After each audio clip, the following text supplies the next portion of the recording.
খেলায় না পারলেও ফাউলে জিতেছে আর্জেন্টিনাই।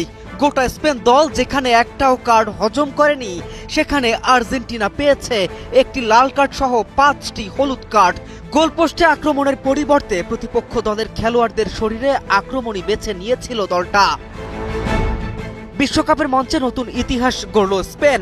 শ্বাসরুদ্ধকর ফাইনালে লিওনেল মেসির আর্জেন্টিনাকে 1-0 গোলে হারিয়ে 2026 বিশ্বকাপের শিরোপা জিতেছে স্প্যানিশরা। নির্ধারিত 90 মিনিটে গোলশূন্য থাকার পর ম্যাচ গড়ায় অতিরিক্ত সময়ে। সেখানেই 106তম মিনিটে বদলি খেলোয়াড় ফেরান তোরেসের একমাত্র গোলে জয়ের উল্লাসে মাতে স্পেন। এর আগে এনজো ফার্নান্দেস লাল কার্ড দেখে মাঠ ছাড়ায় 10 জনের দলে পরিণত হয় আর্জেন্টিনা, যা শেষ পর্যন্ত ম্যাচের গতিপথেও প্রভাব ফেলে।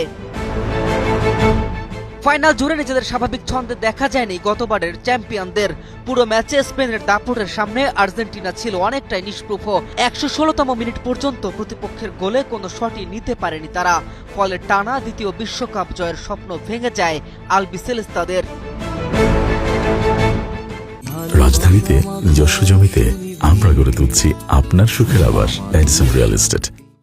এই পরাজয়ের মধ্য দিয়েই 39 বছর বয়সে বিশ্বকাপ ক্যারিয়ারের ইতি টানলেন লিওনেল মেসি। অন্যদিকে পুরো টুর্নামেন্টে ধারাবাহিক আক্রমণাত্মক ও আধিপত্যপূর্ণ ফুটবল খেলে শেষ পর্যন্ত দ্বিতীয়বারের মতো বিশ্ব চ্যাম্পিয়নের মুকুট পড়ল Spain. K M Rafin, news 24।